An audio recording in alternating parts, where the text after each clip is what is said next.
today I want to mix it up a little bit. I've been doing filming locations and true crime stories.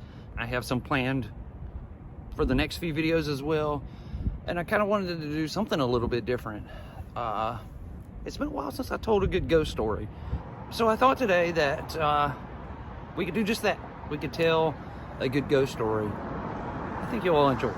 It's going to be out of this world.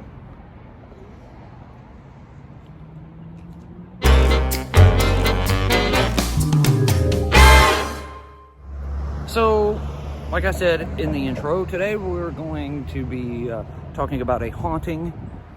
We are in Macon, Georgia today. Ghost stories or hauntings or paranormal activity, those are stories that half of the people believe in ghosts. They believe that they're real, they exist, and half of the people don't. They believe that that can never happen.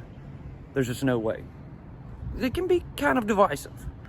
Well, today I'm going to be talking about a specific building that has a long list of people who have come to visit that particular building having some sort of paranormal experience inside. Today we are going to be talking about the Macon, Georgia Opera House. This is the Macon Grand Opera House. It was originally built in the early 1800s, and it was a staple here in Macon all the way up until the mid 1900s. Present day, it is actually still in use. In fact, they have, it says Broadway does divas, something to that nature on the side. Now it's very hard to see with the sun shining on it like that. But in 1960, they stopped doing plays and musicals and movies. They stopped showing those things here inside of the Opera House. It's sat here abandoned for a little while before the National Register of Historic Places decided to step in, and they added it to their list of historic places and revived it. They renovated it, they modernized it, and from the late 60s until now, 2021, it is still in operation. So this building has been through a lot. In the 1800s, when it opened, it had the largest stage in the United States, and they put on some really historic performances inside of here. Like, they had horses and chariots running around on stage as they did a performance of Ben-Hur. Like, they reenacted all of it in there on the stage. That's how large it is on the inside. What I find really unique is if you look up above the window here, look at those faces that are engraved in the stone there. Like those, man, it's really articulate. Now you can see, coming over here to the side of the building, you can kind of get a feel for like how big it really is. As you see, I mean, this is just the entrance, and look how far back it goes. It's absolutely massive. Along with their performance of Ben-Hur, which took place inside of this building, Harry Houdini, like, he was almost like, you could have called him a resident of this building. He put on so many shows inside of here. I would have loved to have seen that. I love magic stuff. Getting to see Harry Houdini, I mean, he was a regular, and remarkably, Charlie Chaplin was here in Macon, and he led the John Philip Sousa Orchestra for a fundraising event right here inside of the Opera House. It's incredible.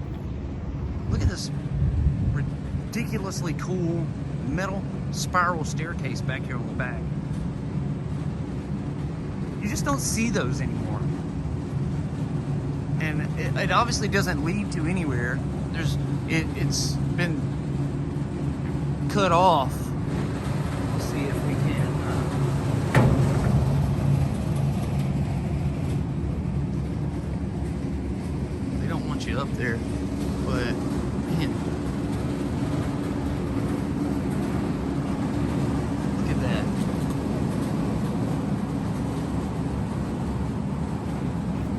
The building also held concerts, and there's a long list of musicians. Ray Charles, Hank Williams, who we've talked about many times, the Allman Brothers Band, obviously, because they're from here in Macon. And I mean, the list goes on and on and on of popular, big-time bands that have performed right here inside of the Opera House. The theater particularly only did like plays or musicals, concerts, that kind of thing, until 1936, when it was retrofitted to also show movies. And in fact, in 1945, this building hosted Macon's only Hollywood premiere, and that was the 1945 movie God Is My Co-Pilot, and that movie was shot here, so they did the Hollywood premiere here. So I've told you a little bit about the history of the Macon Opera House, but today we are going to tell a ghost story. I wasn't really planning on spending much time on the Opera House itself. Obviously, this building lived through the Civil War. The building hosted Confederate troops during the war, and it hosted Northern troops at one point when Union or Federal troops occupied Macon. When they took over Macon, then it converted from the Confederate theater experience to the Union theater experience. And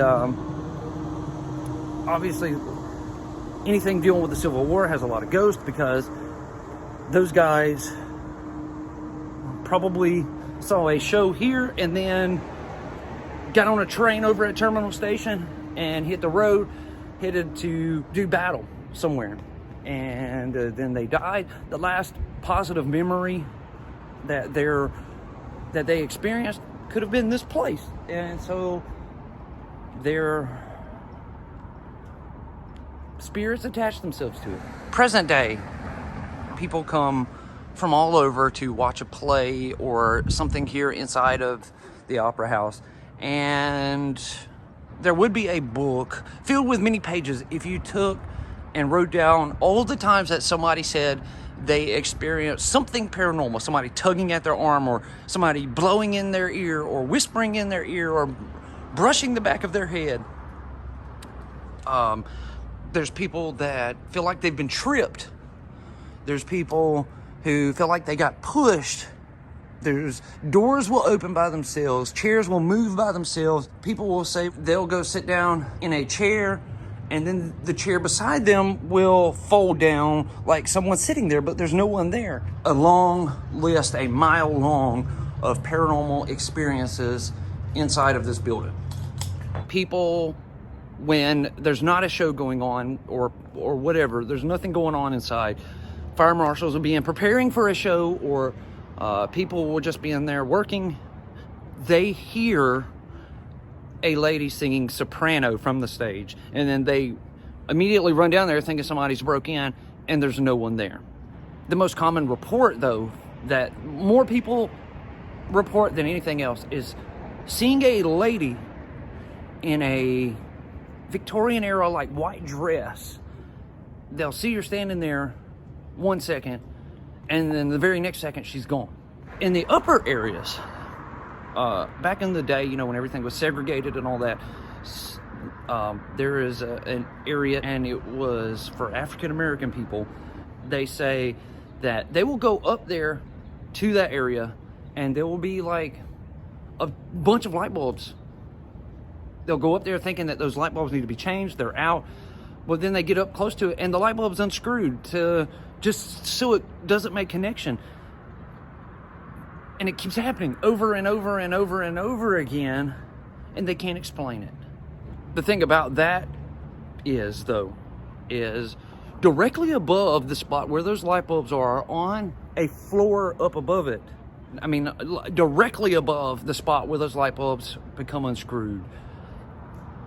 In 1971, the former director of the Opera House, his name was Randall Widner. People came in, they were preparing for a performance, and they found his dead body. It was ultimately ruled a suicide, but where his body was found, was directly above where those light bulbs keep coming unscrewed. It's really crazy. Now, there is no telling what is going on here inside of this building at 651 Mulberry Street. It's definitely something unusual. There's definitely something going on in there that can't be explained. Who knows what it is? Some people in the area believe that the paranormal activity they experience inside of the Opera House is linked to other things that happen across Macon. The old timers would tell you it is because Macon, Georgia is cursed, pretty much. That a long time ago, this area was inhabited by the Ocmulgee Indians. Obviously, they were ran off from Macon, and because of that, they supposedly cursed all of this land that runs, which is now called the Ocmulgee River, but they supposedly cursed all the land right up and down the Ocmulgee River.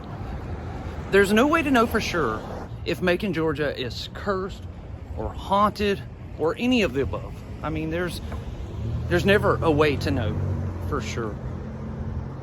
But, man, you can't hardly throw a rock at people who live and work here in the downtown area who have not had a paranormal experience. It happens so frequently here. It has become the normal thing. So whether you believe in spirits or not, something strange happens here in Macon. Maybe one day it'll all be brought to light. That's going to do it for this episode today. And the haunting of the Macon Grand Opera House. Thank you all so much for watching. I really appreciate it. If you're new here, make sure you hit that subscribe button. Then click that notification bell. That way you get notified every time I upload a video. I actually do have some really interesting videos coming up in my next couple of videos. Go ahead and hit that subscribe button so you get notified when those come out. If you guys want to help support the channel, check out the links in the description box below. It's a big help, and it helps us keep making videos like this. Thank you all. I will see you all again tomorrow. Please stay safe and stay healthy.